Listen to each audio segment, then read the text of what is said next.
All right. Welcome in. You found us once again. Shoot the Gap, the rabbit hole fantasy football focus show here to help you to be gruntled with your fantasy football team and your fantasy football decisions. I am your humble host, Brian the Amigo Baldwin. I'm so glad you're here to join me. Thank you so much for allowing me to be part of your schedule here. So yeah, as you can see, it kind of changed things up a little bit. It's Christmas time, so I wanted to kind of have the Christmas tree, and everything like that. So I had to rearrange things a little bit, but just kind of wanted to, 'tis the season, so to speak. I think, was it Christmas next week or week after next? It's really close. Yeah, but this is our 146th show, December the 14th. So I guess that puts Christmas, 11 days away. So almost a week and a half later. Yeah, and today we'll be going over some news, going over some, we're going to be talking about, of course, some of the waiver wire pickups, the popular ones, and to see if they're worth it. Maybe you can rethink it, because now that the waiver wires have pushed through, you're kind of on the open waivers now, so I want to talk about what we're seeing here, or what I'm seeing, I should say. And of course, do the shooter sees fire for Thursday's night's game. So there's just a lot to do. So let's go ahead and let's get started. And I always want to start this thing off like I always do with a nice little thank you, to the supporters of the show, High Volume Music Radio, and of course the Sports Host app. So and the one as you know that I always like to talk about is the High Volume Music Radio. Okay, it's a local radio show, radio station here in Houston. They play fantastic music 24/7, and the only time though that they're not playing fantastic music is when they have incredible shows on, like the Monday Mixtape, Rock and Roll Radio, Blame It on the Boogie, and of course Drive Time Sports with Charlie and Brian. That's my show. So yeah, that's every Thursday from 4 to 6. Make sure and check that out.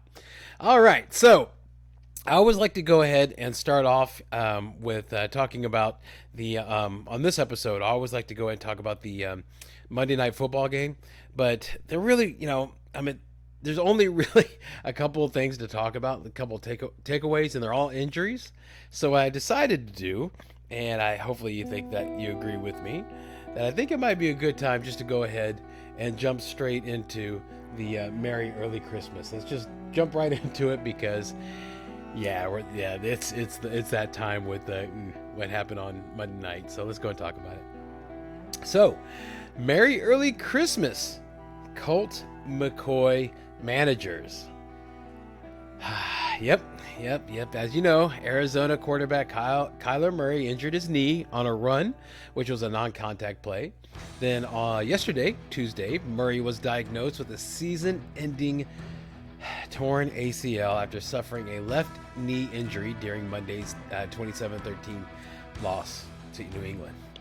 So, if you saw the play, he tried to scramble.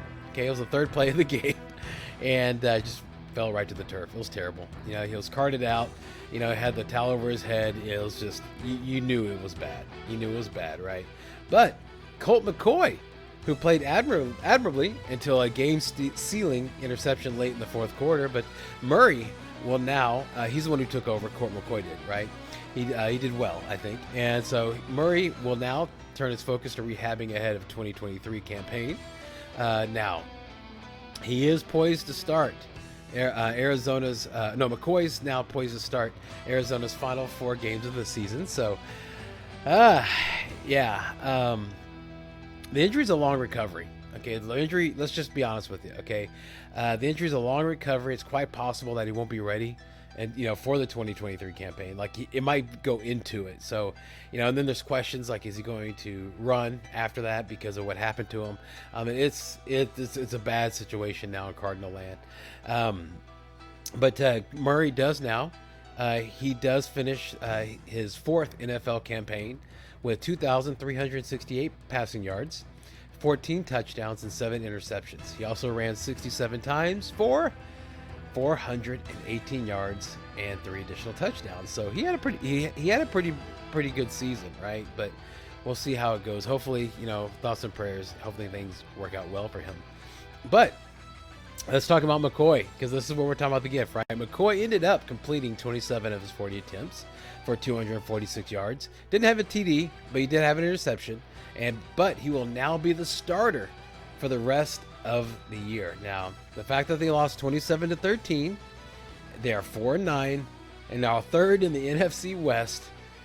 Doesn't sound like, that's going to be, that campaign's going to be really long. But still, he's the one who gets the gift, because now he's a starting quarterback for an NFL franchise. Let's talk about the other one, and this is the one that hurt me. Now, this one hurt me. This is where I'm doing, because of this injury, of this situation, I'm having to back into the playoffs. Okay, so I lost my game, but I still, because of how the standings are, I was able to go ahead and still make it to the playoffs. So so I'm still in the playoffs, but still, you want to go in winning. You don't want to go in losing, and that's what I did. But anyway, Merry Early Christmas, Damian Harris managers. Oh man, it just hurts to say this. New England running back Ramondre Stevenson was rolled up on in the first drive. Okay. It was on his ankle, and he did the whole thing where he tried to he went off, okay, and then he came back with a bunch of tape on his ankle and played a series, okay,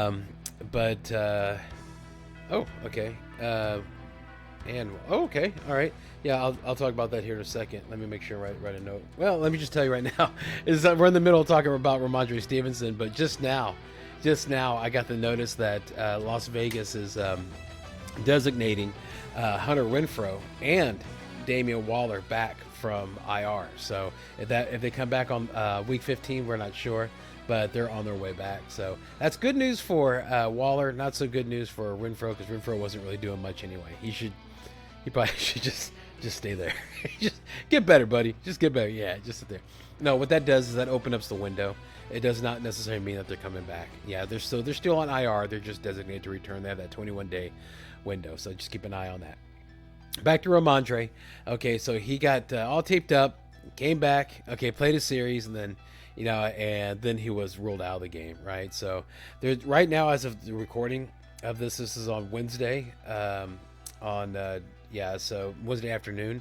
There's no news about the injury, but that's typical with the Patriots injuries. So let's talk about what we saw. Okay, the injury was enough to knock him out of the game that the Patriots needed. Now, he did jog on the injury, so it could be a simple ankle sprain that, if treated correctly, he could miss little to no time. Now, that's the optimistic side, all right? Let's talk about the other side. Okay, the other side is that he could have a more significant injury and miss the rest of the fantasy season. Now, it does look like the fact that the New England running game looked fine with the committee of Kevin Harris and Pierce Strong Jr., and that Damian Harris was a limited participant last week, so he could be on his way back this week.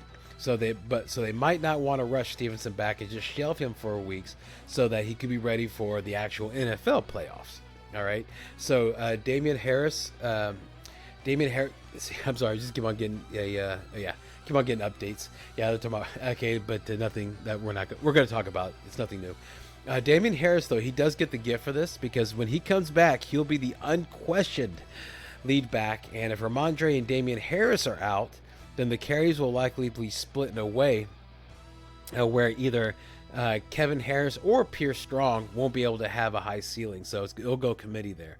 So that's why Harris is the one that gets a gift, because he's the only one that would be getting a gift, because if they're both out, it'll be split in the middle. So there we go. All right, moving on. Merry Early Christmas. Rex Burkhead managers file. We covered a lot back there, didn't we? Okay, so yeah, back to Rex Burkhead managers. Whole plot and drop. All right.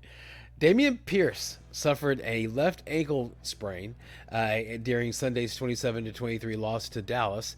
And while he was able to play through the issue in Week 14, he's expected to miss at least one game, though it's believed he could be sidelined for up to 3 contests, per DJ Bieniemy of ESPN.com. Yeah, the rookie running back has had total 1,104 yards from scrimmage and 5 total touchdowns this season. So his absence will be a big blow to Houston's offense.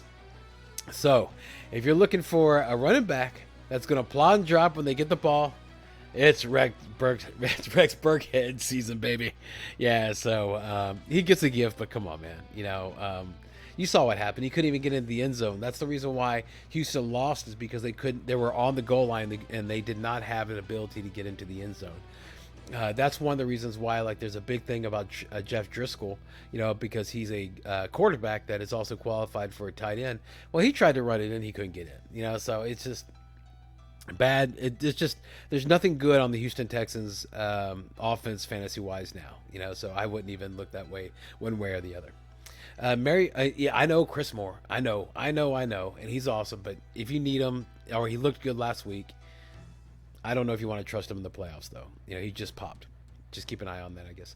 Merry early Christmas, Merry early Christmas, Tyler Conklin managers. Yeah, how about this? Yeah, nobody's talking about this. I've been listening to a lot of podcasts. Nobody's talking about this, so I want to mention it. New York Jets wide receiver Corey Davis was concussed on Sunday and is in the concussion protocol. Now, as we all know, the updated protocol means that the wide receiver will miss at least one game. The schedule for the Jets is about to get extremely tight end friendly, with the Lions, Jacksonville, and Seattle coming up in the next 3 games. Conklin has already seen 7 targets 2 weeks ago and 8 targets last Sunday. And I know he didn't really you don't know about him on the numbers, but he had 2 really difficult setups. Last one was Buffalo, who shuts down tight ends, right? But they're still using him. So he is primed to explode, in my opinion. So without the extra targets to Davis, Conklin's targets could even grow more. He's got a great schedule coming up. I mean, it looks like it's really setting up really well for Tyler Conklin. So keep an eye on that guy, and he definitely got a gift with Corey Davis being out. But just being where he's at, I think, is a gift. Last one, Merry early Christmas, Arizona Cardinals defense. Now, this is the update that I got that I was like, well, I'm about to talk about, so I'm not, why mention it in the middle of whatever we're doing. So last Sunday, Denver Broncos quarterback Russell Wilson was concussed and is now in the concussion protocol. The update I just got said he's not at practice. No surprise there. Given that Denver has been eliminated from playoff contention, the team could have some motivation to hold the signal caller out for its Final Four contests. Although draft position isn't an issue, with Seattle holding Denver's 2023 first round pick. I know I'm wearing the gear. All right, that's to show that I'm still, I'm still a fan. But oh God, it didn't work out. Dang it. But at this point, Nathaniel Hackett, the head coach, suggested that the Broncos will be taking things day by day with Wilson. Brett Ripon is stepping into play the final 12 minutes of the Week 14 contest and will presumably start Sunday against Arizona if Wilson is out. Hence, the wonderful, incredible gift that goes to the Arizona Cardinals defense. So, yeah, if I know they haven't been doing very well that recently, but still, come on. I mean, that is crazy how that all works out. And news just came back. Oh, how about this? Okay, Ken Walker, Seattle. I just got the update right now. Ken Walker is running back for Seattle. Should play Thursday. So, not a good thing. That's actually bad news. You would think that's good news, right? You would think, you know what? We're on it. Let's just go ahead. We'll start with that one as the news. Let me just go ahead and do this real quick. Is good news. You ain't got any blues if you ain't got any news. Ha! All right. Okay. Let's start with that. Ken Walker. Okay. Just a few minutes ago, just popped up. Ken Walker is set to play at Seattle. So why is that a bad thing? Well, first of all, it's in Seattle. Okay. He's playing for Seattle, at Seattle, but is against San Francisco 49ers, who have an extremely tough running game. So if you're a Ken Walker manager, you're like, hey, great, he's fine. I'm going to go and put him in. Let's ride. Sorry, I know that's a Broncos thing, but whatever. Let's use it to positive use here. So yeah, let's ride with him. Let's go. Well, the fact that he's coming back from an injury, going against a stout defense, and the fact that you're playing for your playoff life, yeah, that's no bueno. That's no bueno, man. I would not put him in there, and I would not, I would cease fire Okay, we'll talk about that here in a little bit. Okay, but I would cease fire on him definitely. All right, so moving on, let's go to Dallas. The Dallas Cowboys, they finally signed a veteran wide receiver. Welcome to the Big D. OB. Nah, wrong initials. It's actually TY. TY Hilton. The ex Colt is now a Cowboy. He was 1 week too late because he loves to beat up on the Texans, so that was unfortunate for him. As far as fantasy, Hilton's not fantasy relevant, and if you really think about it, he's just joined the team. This is 15. Okay, you're gonna wait till 16, and then maybe use him on 17. Maybe if you make it that far, Lord willing. So I think it's just more fun news than it is fantasy news. The OBJ did not sign with Dallas, so that means, right, he's going to the Buffalo Bills, right? So congratulations, welcome to Buffalo, OBJ. No, not so fast. Cole Beasley is expected to end his retirement Tuesday and sign with the Bills practice squad. And the 33-year-old announced his retirement in October after a brief stint with the Buccaneers, in which he suited up for 2 games and caught 4 of 5 targets for 17 yards. After the Bills came away from their recent meeting with free agent OBJ, without signing him, the organization will turn to a more familiar veteran receiver to fill out the position group. Given that he spent the 2019 through 2021 seasons in Buffalo under head coach Sean McDermott and with quarterback Josh Allen directing the offense, Beasley shouldn't need much time to gain familiarity with the offensive play calls. So Beasley is expected to be elevated to the 53-man roster in short order, more than likely, according to Mike Garofalo of the NFL Network, more than likely ahead of Saturday's game against the Dolphins. So let's talk about that. What does that do? That's no bueno for Davis. Yeah, that's one more target taken away. Do you remember at the beginning of the year, whenever Crowder was out there and he was causing issues? So it made Davis very volatile as the weeks have progressed. Diggs is fine. Davis has gotten more and more volatile, right? And now it's even going to get worse. So he's almost like a must sit. Like I would go ahead and, like, I was looking at the weather because that's what I do, and in Buffalo it's forecasted to be snowing. So I don't even know if I would play Davis in that one just because of the snow, and then now you have this extra X factor. Doesn't look good. Doesn't look good for Gabe Davis. Could be great for Josh Allen though. Moving on, the Texans are placing former Arizona Cardinals running back Eno Benjamin on waivers, according to a league source. Benjamin was previously claimed off waivers from the Cardinals, and Rodgers was previously. Hang on, what's this? Where'd that come from? Yeah. Why am I thinking Rodgers? I had no idea where that came in from. Yeah, he was previously claimed off waivers from the Cardinals, right? Where'd that come from? Yeah, a former 7th-round draft pick from Arizona State, Benjamin was used sparingly by the Texans. He had 3 runs for 1 yard in a loss to the Dallas Cowboys on Sunday. He had no touches in a loss to the Cleveland Browns. The Texans' other running backs on the roster are Old Plod Drop, Rex Burkhead, and Dare Agumbawale.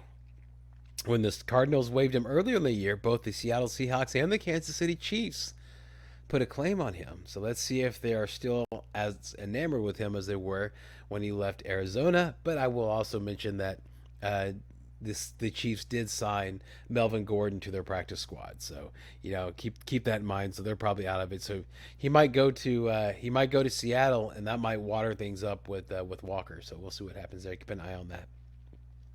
Moving on, the Eagles designated Dallas Goedert for return from injury reserve today. The transaction opens up a 21-day window wherein the Eagles can evaluate Goedert in practice, but the 27-year-old will likely be added back to the 53-man roster well before that 3-week window expires. In fact, Jeff McLean of the Philadelphia Inquirer relays that the Eagles anticipate Goedert will be ready to play this Sunday against the Bears, provided he doesn't experience any setbacks in practice over the next 3 days. Now, when he's activated, Goedert should go right back to the top of the depth chart. Okay, so no more of the Jack Stoll or the Grant Garasatera, lose, coming in. So Goddard's impending return will provide yet another boost to the Eagles' offense that has been averaging 35 points per game during his 4-week absence. So let's talk about that. How does that handle things, fantasy, and also in reality? Let's talk about it. Well, he's coming back. Okay, so I've always been a very big proponent of not starting anybody that's been out for a long time on their first game back, i.e., see Mike Williams, right? One play and he was out. You are in your fantasy playoffs. I would not depend on that, especially against Chicago, and I'm not sure if they're going to need to pass that much. I really don't think they're going to need to throw that much. So I don't. They're going to be they're going to be ahead, and they're already Vegas already has them predicted to be winning, I think, by at least a touchdown, right? So it's going to be it's going to be something where it's going to be a run heavy thing, and I would and you think, okay, Miles Sanders. Well, I'm not even sure they're going to use Miles Sanders that much because they might want to just try to hold on to him since they've already clinched a playoff spot. If anything, this is kind of bad for. This could be bad playing against Chicago for the Philadelphia offense because they could just go ahead and get on them real early in the first half, much like teams do with Houston, and then in the second half they just sit their starters because they have higher aspirations than just beating the Chicago Bears. So yeah, so it's one of those things where I wouldn't put Goddard in just yet. But it does move us on to the next topic I wanted to talk about. Justin Fields. How about this? This came out of the blue today. Today, Justin Fields did not practice due to an illness and is considered day to day. Now, the way that the Matt Eberflus, the head coach, is talking about it, he's talking about like, okay, he's day to day, and they're expecting him to play on Sunday. Okay, but even if he does play, okay, he's not going to be 100%. Because here we are on Wednesday, he missed it because of a sickness. I don't know how much he's going to bounce back against that real strong Philadelphia defense. So it looks like it's a really good thing for Philadelphia defense. But if you are depending on Justin Fields for your playoff run, I think I would probably look someplace else. Yeah, I don't think I would go the Justin Fields route. Look to see, I don't know if Goff or Lawrence is sitting there. I mean, they're probably not, but just see if they are. Maybe even Brock Purdy, even though Brock Purdy was limited. I mean, he would be a better bet, I think, than Fields this week, considering the matchup and considering that he's sick. So, yeah, that's scary. If you're making a decision if you should start Justin Fields or another player like I am, I'm in a spot where I need to pick either Fields or Geno Smith against San Francisco. I'm picking Geno Smith. I'm picking Geno Smith. I was already leaning that way because the matchup's a little better, but now I'm definitely just going to go and do it because I just don't want to trust Justin Fields with my playoff life. Not this week. Week 17, though, it's going to look awesome if I get there, Lord willing. We'll see what happens. Kenny Pickett is in the concussion protocol to begin Week 15. Pickett was knocked out of Week 14's matchup with the Ravens early and never returned. He is now in the concussion protocol to begin the week. Steelers head coach Mike Tomlin said they are taking things day to day with the young QB, and nothing is definite at this point. Practice reps will be divided up between Mitch Trubisky and Mason Rudolph until Pickett is ready to get back on the field. The Steelers will be visiting Carolina on Sunday. So let's talk about this. What do you do? Oh my gosh. If it's Mitch Trubisky, I think you'll be okay with FREIERMUTH, but everybody else is has a problem. Najee's been a problem all year, so he's going to do what he does. So I don't think this really affects him that much. I was going to say it's going to cut down his scoring opportunities, but his scoring opportunities have already been cut. So yeah, I this is not a good thing. And Pickett's going to miss because how the concussion protocol is. They always miss the next week. They never ever come in the following week like they used to. The new ones, no, they skip at least a week. So prepare for that. Jeff Wilson Jr. Oh yeah, and of course that means like any of the receiving options other than FREIERMUTH, I think is a problem. But FREIERMUTH is a problem to begin with because the matchup's bad to begin with, and FREIERMUTH is also dealing with a foot injury. Okay, so that's why his snaps were less last Sunday than they were this Sunday, or in the past, I should say. So you have you have the quarterback situation. You have Gimpy. I mean, so FREIERMUTH even is a risky start. I would start Tyler Conklin over FREIERMUTH if you have him. So yeah, I would definitely do that. I'd probably start Hunter Henry over FREIERMUTH because of the whole situation. Just the matchup is really bad too.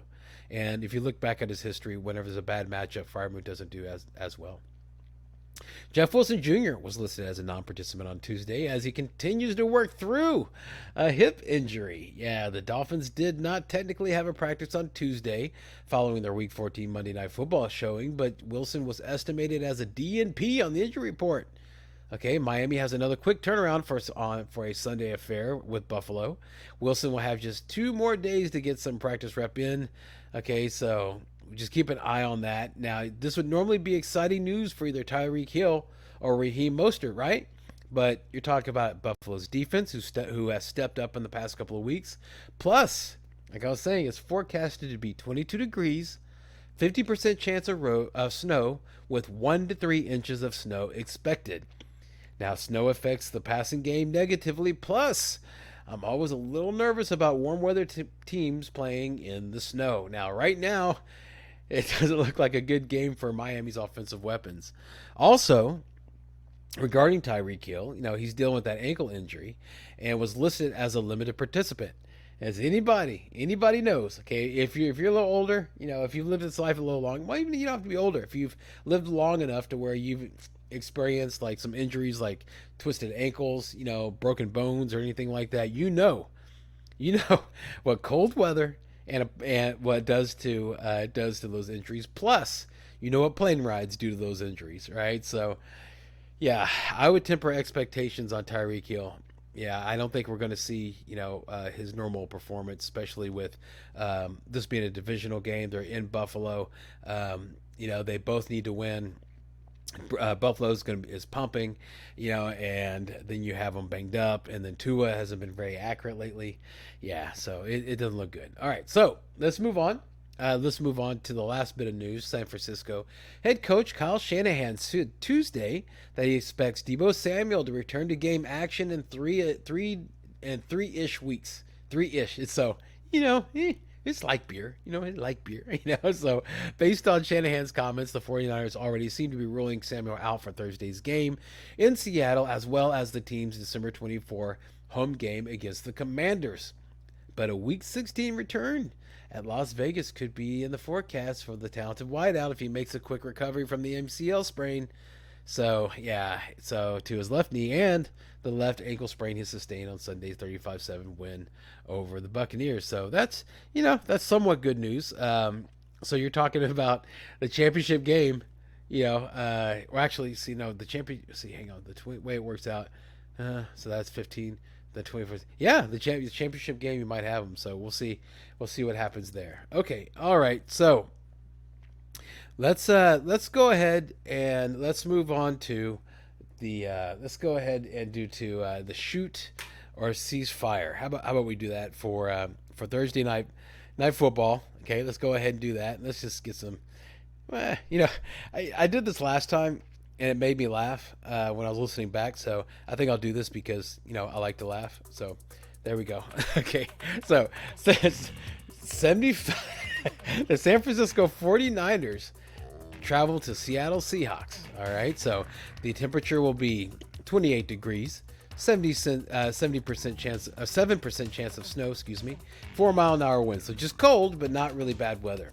The FanDuel over and under is 43.5, having the 49ers favored in 3.5 points. So who do we shoot or cease fire on this? So San Francisco's pretty easy. You would shoot on CMC, on Ayuk, and on Kittle. Okay, so you always start your tight ends versus Seattle, even though Kittle has had a problem, okay, because he's more blocking Kittle than he is catching Kittle.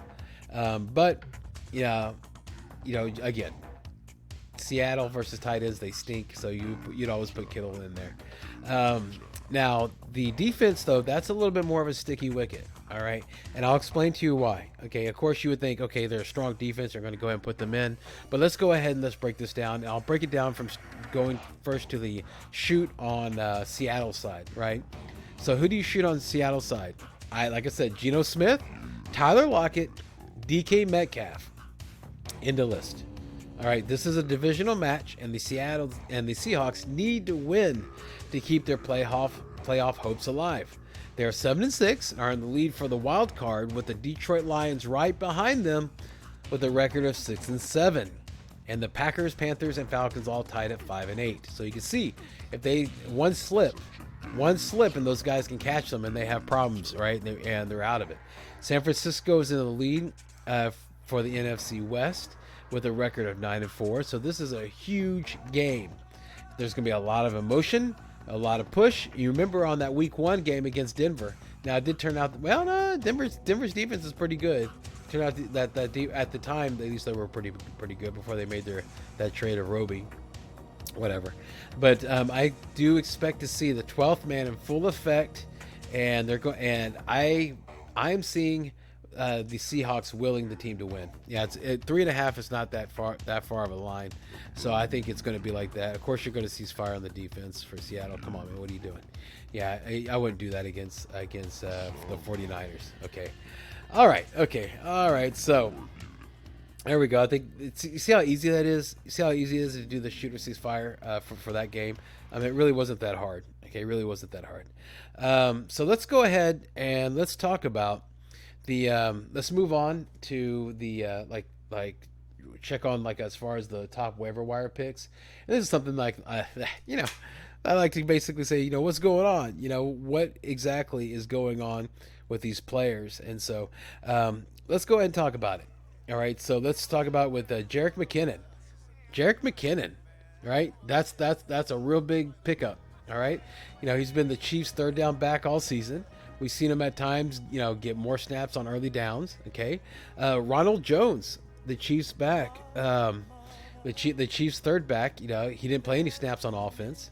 Okay, he tends to play more in closer games, and this is going to be a closer game when Seattle. All right, against the sorry. And so he put. I got my wires crossed. Yeah, McKinnon does play in closer games. Okay, and he played a lot while the Broncos were catching up late in the game, and I was so surprised that Melvin Gordon wasn't activated for that game. I really was. I don't know. Anyway, but he wouldn't start him. Okay, because he plays on closer games. Okay, and the Chiefs are playing against the Houston Texans, right? So I don't think they're going to be. I don't think what we saw last Sunday with the Houston Texans is like the new Houston Texans. That's Houston Texans playing against a rival. All right. So, and it's funny about that rivalry because the Texans feel like they're rivals of the Cowboys, but the Cowboys are like, that's how they look at the Texans. I think rightfully they should. Yeah, the Cowboys are a really good team. The Texans not so much. All right. So I would McKinnon is a good pickup, but the problem with that is that you can't play him this next week. So if you're playing for your playoff life, if you picked him up and you're like, okay, unless you're like set and ready to go, I would probably be looking to see if you can find something better to help your team. If you need something to help your team, if you don't, then just hold on to him. Yeah, this next one, Donovan Peoples-Jones. Now this one's so confusing to me. It really is confusing to me, all right? Cleveland, right off the bat, Cleveland has the 5th easiest schedule for wide receivers over the rest of the fantasy season, okay? So, and Amari Cooper would be that's why they got Amari Cooper, was to pair him with Deshaun Watson. The dude is dealing with an oblique injury, okay? That's huge. All right? That can flare at any time. Just one bad catch, one bad stretch, and he's out. So, Donovan Peoples-Jones, he put up a career best 8 receptions with 114 receiving yards last game. All right, he played 100% of the offensive snaps. All right, Cleveland attempted 5 deep passes, and Peoples-Jones was the target on all of them. And there was something that just came out. There you go. I'll tell you what popped up just then in a second. But it just came out that the Cleveland's going to want to start throwing deep more, so that would be more for Donovan Peoples-Jones. So yeah, the update I just got was that Pat FREIERMUTH missed another practice. I'm telling you, man, FREIERMUTH's not a good play this week. It is not. I'm telling you, you need to pivot to something else. You need to find something else. Like, I would drop Jerick McKinnon to pick up Hunter Henry, okay, or even Evan Ingram. I mean, I would play those guys. Like if you picked up McKinnon, you're like, oh great, for week 16, week 17, man. If you only have FREIERMUTH, buddy, you got a problem with your tight end. You got a problem, at least for this week. The next one, DJ Shark. Now this one is also a little confusing, right? He caught 6 passes for 94 yards and a touchdown in the Lions' victory over the Minnesota Vikings. It was his second straight game with over 90 yards, right? And his second game scoring a touchdown in the past 3 weeks. He's either scored a touchdown or gained over 90 yards or both in every game during which he's played more than 80% of the offensive snaps. Here's the problem. Jameson Williams, yes, he started to see more offensive snaps. And they're saying, like, yeah, that's coming at the expense of Josh Reynolds, and that's true. Okay? But the Lions have an above-average schedule for wide receivers. The more that Jameson Williams gets acclimated, he's a high-talented player. Okay? And, dude, it could be something where Jameson Williams is going to be the favored downfield throw and not DJ Shark.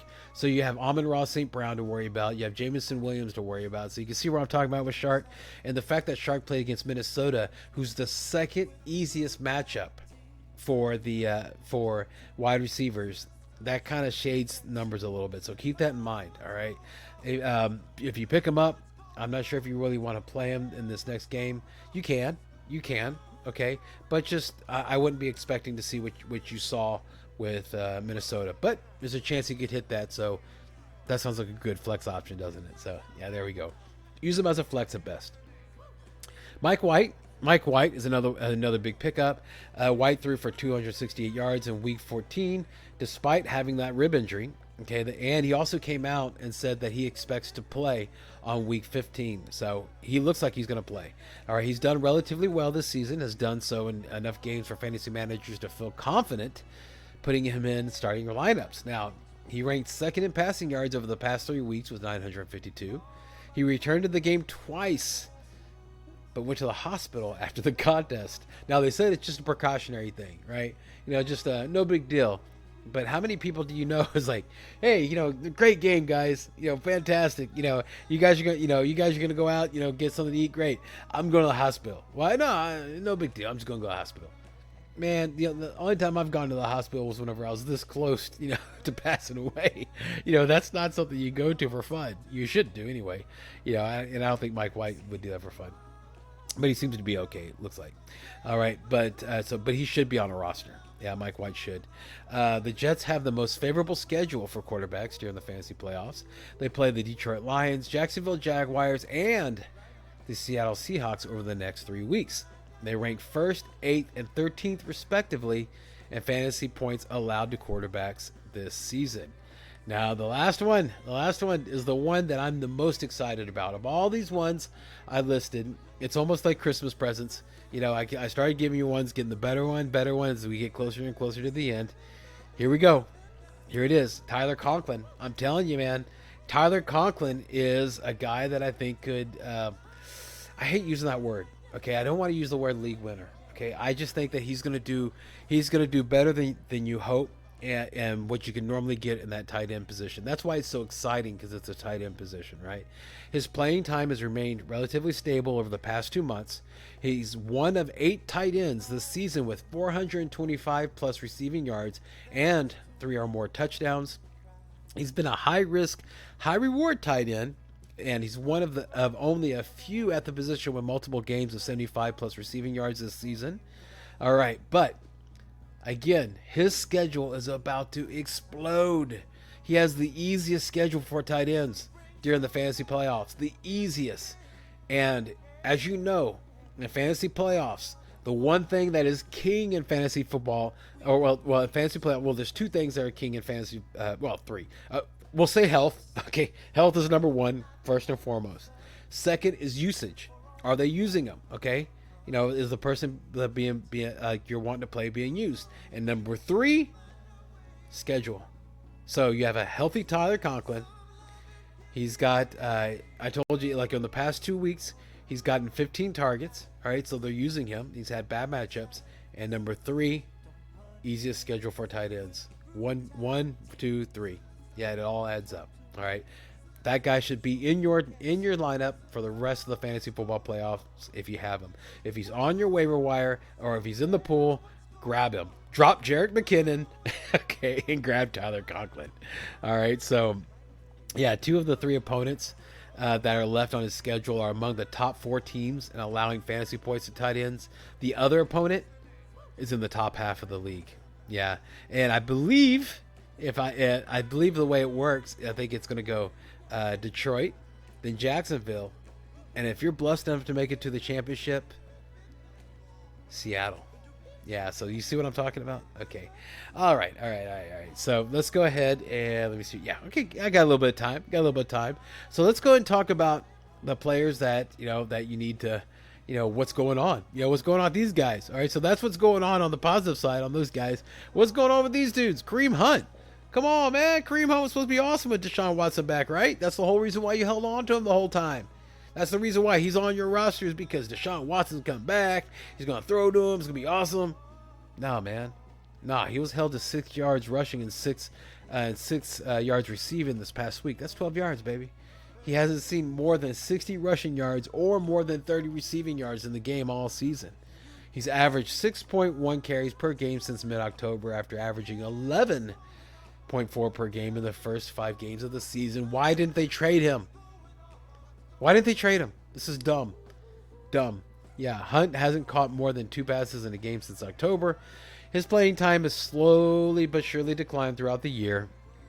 Yeah, and he's fine to have as a handcuff, but Cleveland faces 3 teams in the top 11 at preventing fantasy points to running backs over the next 3 weeks.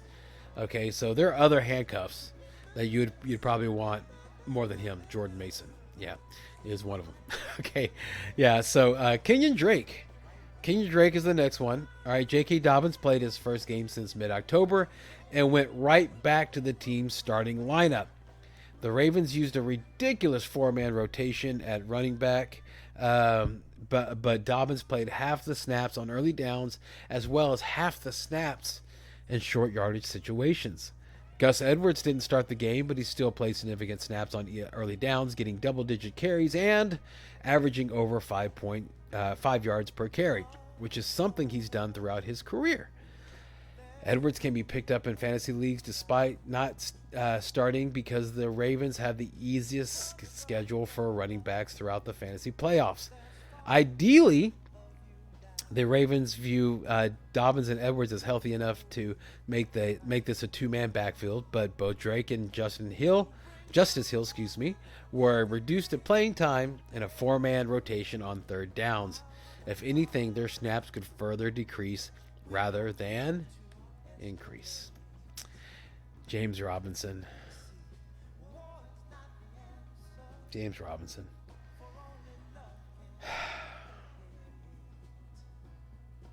Yeah. I mean, I can go through it, dude, but being inactive, and then Bam Knight coming out. Just sad, man. I really like James Robinson. It's really sad. Yeah, sad. He's cuttable. All these guys are cuttable. I'm talking to you about. Next to last one, Robert Woods from the Tennessee Titans. Now, this one's a little different. All right, the Titans didn't have 3 of their top 5 wide receivers this past week, but Woods only managed a 5-catch, 49-yard performance. He's only had 3 games of 50 receiving yards this season, but has had 5 games under 20 yards. The Titans should get healthier at wide receiver before the end of the season, and Tennessee just played Jacksonville, who is among the top 10 teams at allowing fantasy points to wide receivers. Their next 3 opponents are among the top half of the league in preventing points to wide receivers. Yeah, he's the kind of player that's been sitting on fantasy benches all season. He should be let go. Yeah, you should let him go. Probably I would use him, grab Tyler Conklin, okay, or to grab Jordan Mason. A high end running back handcuff. Yeah. And of course, like I'm going to reiterate that with New England, in my eyes, and what seems true to me, there is no handcuff to Ramondre Stevenson. It's a committee once he's out. So, yeah. So if he doesn't play and Damian Harris don't play, you can shoot your shot if you want to, if you have that space. But I would rather have, like I said, Jordan Mason, because it's inevitable that CMC is either one going to get hurt or two have his snaps reduced because he's too valuable. All right. Higbee, last one, Tyler Higbee. Higbee has caught 4 passes for 25 yards over the Rams' last 3 games. His play declined immediately after Matthew Stafford was taken out of the Rams' starting lineup. He is unlikely to return this season with the odds stacked against Los Angeles. That's Stafford. The Rams have the 6th most difficult schedule for tight ends during the fantasy playoffs. There are likely tight ends available with better matchups for starting over Higbee each week. Tyler Conklin. He is under contract for 1 more season, but is the clearest option on the roster to be cut if Los Angeles wants to free up any cap space. So that's a dynasty situation. And last one, it couldn't hurt for the Rams to give Bryson Hopkins some more opportunities to see if he could be the Rams tight end in 2023. All right, that did it. Made it through. Yeah. So hopefully that information helped you, and like I always say, or like I said before, I'll say it again, that I waited till after I know it's like, why did you do this during the waiver wire shows? Well, there's a plethora of waiver wire shows, and then you get inundated with different information, right? This way I'm telling you that about things that you might have picked up, how they're being viewed. Okay, and also if maybe somebody might have dropped some of these players that I talked about, Tyler Conklin, and if they're in the if they're in the pool, Tyler Conklin, make sure and pick them up. Okay, so and not to hold on to these other guys, and that will help free you to make some moves. If you need to pull some people out of IR, like if you have Darren Waller coming up, you're like, what do I do? Who do I drop to bring down Darren Waller out of the IR? Well, now you know. All right. So this is why I wait till Wednesday to kind of help you guys and gals out, and to help you for this the final fantasy football push. Okay.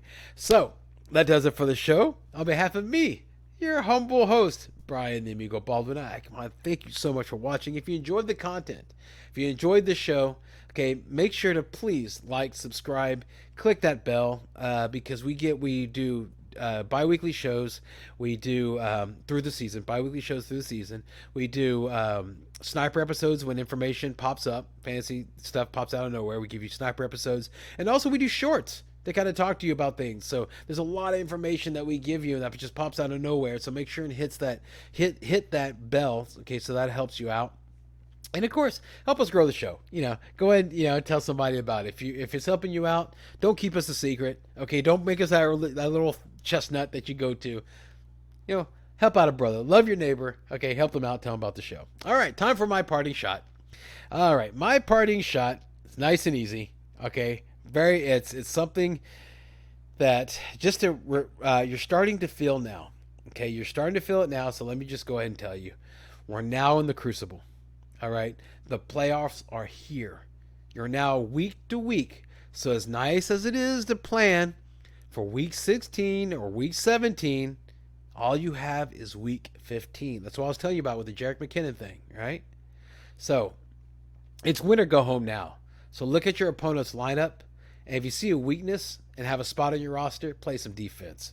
All right, so this is what's different now than it was before, because before you were just trying to win the games. You really weren't playing. You're just trying to put out your most fantasy points. You're still trying to do that, but now you're head to head. So if you see something like if your wide receiver is connected to oh my gosh, okay, I'll say this here in a second. If your wide receiver is connected to your opponent's quarterback, and you have a wide receiver that's similar, then pivot to something else. I mean, this is where you're looking at these separate things. This is where you're not wanting to play your quarterback against your own defense type of thing. You're wanting to make sure and play, because you only have is week 15. You're playing for your playoff life. You're going to hear this for the next 3 weeks, exactly what I'm telling you, right? Because that's exactly where you are. I want to make sure and keep you focused. Don't get lazy. Don't put things on autopilot. I know that the holidays are here, right? That's why I'm in front of the Christmas tree. But this is the time to clamp down. All right. I've won 2 rings. This was 2 years ago. This is last year. And this is what I did. Okay. So I'm trying to share my experience with you. And of course, pray. Yeah. It's the Lord's will if you win. So make sure and do that. What I was just wanting to make sure and tell you just now, the information that I just got was the Cardinals just signed quarterback David Blah. So, yeah, man, it's bad in those Cardinal streets. All right, remember, everyone, in fantasy football, as in life, don't dream it, be it. Thank you so much for watching. Good luck on your games. Good luck on your week, and I hope you win. And thank you so much for giving me time, or to spend time with me. Thank you so much. All right, enjoy your day.